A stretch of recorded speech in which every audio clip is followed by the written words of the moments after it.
All right, so this is spring break, and I want you guys to have a break. But some of you are going to be ready to try to do some extra work. This is your chance to catch up. This is your chance to get ahead.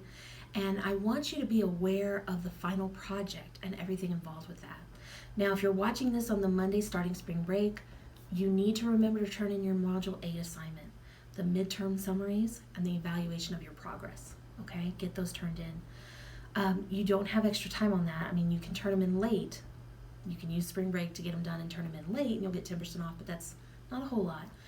After that, you won't be able to turn them in, okay? The final project, there are instructions given in the module, and there is also a rubric given, and I'm going to try to make sure that there is an example paper given. You cannot copy the example paper, obviously. Don't do the same research question topic as the example paper. Don't use any of the resources as the example paper because it is not yours, okay? But it is an example of how the final project is going to look in the end, okay? And you have already done, when you finish those midterm summaries, you've already done 4 of the 10 topics that you would use in your final project. You have 10 sources you have to give in your final project, and you've already done 4 of them. And before we get to the final, you will have done 1 more. So you're going to have half of it done before you even get to the final, okay? I am trying to build you up so that it is not so much when you get to that point.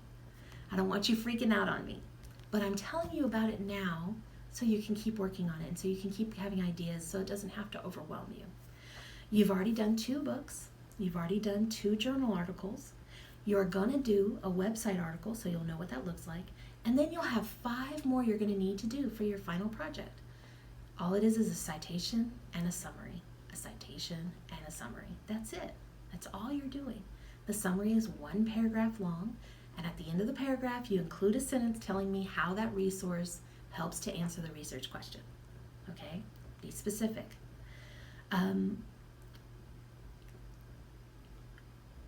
I want you to understand that you can go ahead and start working on it.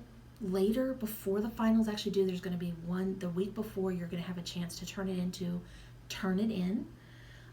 When you turn it in Canvas, it'll connect it to a website called Turnitin that actually looks at the paper and tells us if there's any plagiarism. Okay? Now, some of your information will come up with it just because people use the same names for stuff. People use the same, you can't really change places, names of people, names of anything like that. And there might even be some bibliographic information that's the same. Maybe your citations come up the same. That we're not concerned about. What's concerning is if anything comes back saying that someone else said the exact same wording or really, really close of the same wording and you didn't tell me that. That's not going to work, okay? You have to put stuff in your own words. You have to make your own summary, not someone else's summary. So if you have questions about it, talk to me. I want you to enjoy your spring break. I really, really do. I know you need a break. I know you have a lot going on. The next few weeks aren't going to be a whole lot. I mean, there's stuff I do every week, but I am trying to give you time to still work on your final project. So this is the beginning, and you'll be able to see everything that's involved in it. The biggest thing you need to know, pay attention to your citations. I look at every detail. I look at if it's capitalized. I look at the punctuation, italics. I look at if it has the information there that it's supposed to have. Does it have a date? Did you not include one when there was one? If you can't find one, could you find one in Amazon looking at it? Is it somewhere else that you didn't look for it before? So I look at everything. So you've got to pay attention to your citations to the APA. All right, guys, have an amazing spring break, and I will see you when you get back.